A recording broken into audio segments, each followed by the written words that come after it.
السلام علیکم، میرا نام ہے شاہد ایوب. آپ دیکھ رہے ہیں لرننگ ٹو لیو. آج کا موضوع جو میں نے چوز کیا ہے اس کا عنوان ہے ہماری گفتگو اور اس کا معیار.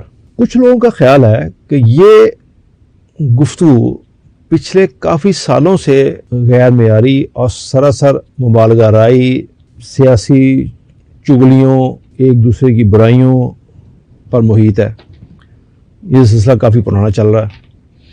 اور کچھ لوگوں کا خیال یہ ہے کہ پچھلے چند بلکہ 8-10 سال سے 12 سال سے ایسا ہوا ہے، پہلے ہی ایسا نہیں تھا. یعنی یوں کہیے کہ ان کا خیال یہ ہے کہ پہلے ہم تہذیبی لحاظ سے اور گفتگو کے لحاظ سے کافی محتاط تھے اور اچھے تھے.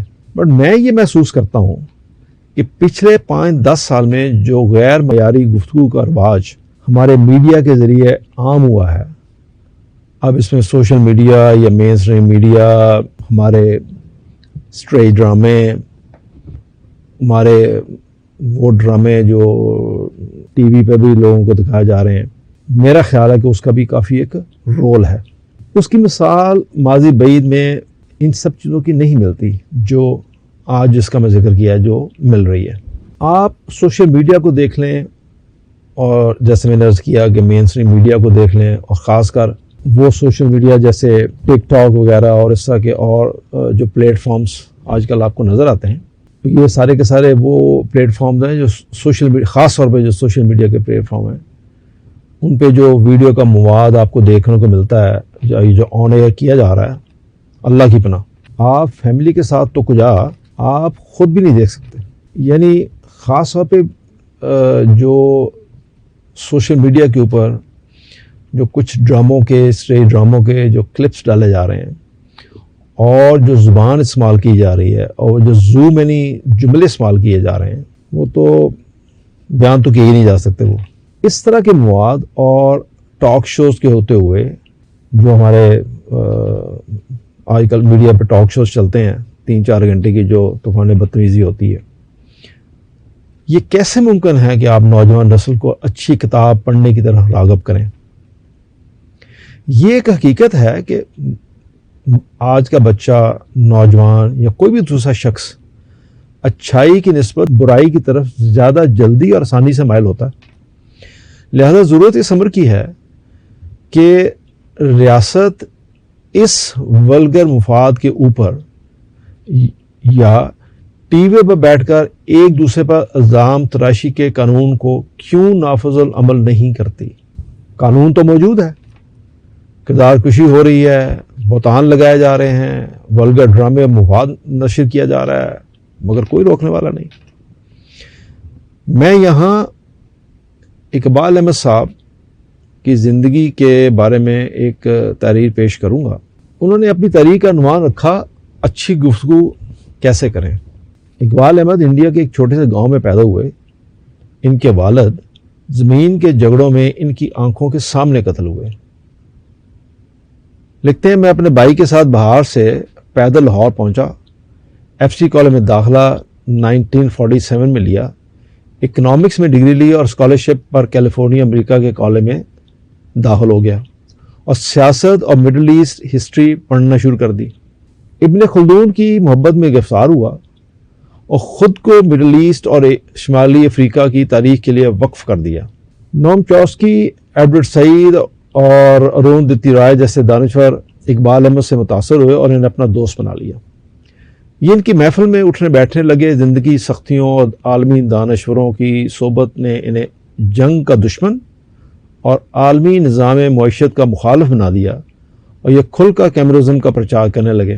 یہ پوری دنیا میں لیکچر دیتے تھے اور لوگ ٹکٹ خرید کر ان کا لیکچر سنتے تھے. بڑے بڑے دانشور ان سے متاثر تھے. وزیر اعظم پاکستان 1997 میں اقبال احمد کو پاکستان لے آئے اور انہیں ٹیکسٹائل انسٹیٹیوٹ آف پاکستان کا سربراہ بنا دیا. حکومت نے انہیں اسلام آباد میں پرائیویٹ اور خود مختار یونیورسٹی بنانے کے لیے زمین بھی الاٹ کر دی. یہ ابن خلدون کے نام پر پاکستان میں خلدونیہ یونیورسٹی بنانا چاہتے تھے.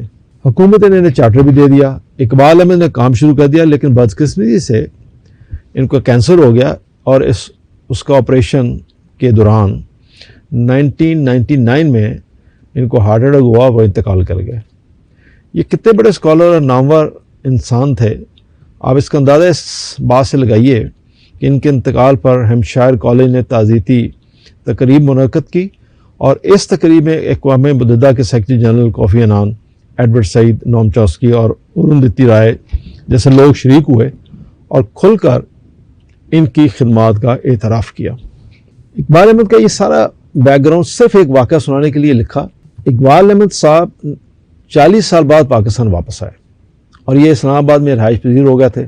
تو ایک دن ان کے ایک دوست نے ان سے پوچھا، آپ پاکستان میں رہتے ہوئے امریکہ، یورپ، مڈل ایسٹ کی کون سی چیز مس کرتے ہیں؟ تو یہ مسکرا کے بولے، اچھی گفتگو۔ پوچھنے والے نے حیرت سے عرض کیا، کیا مطلب؟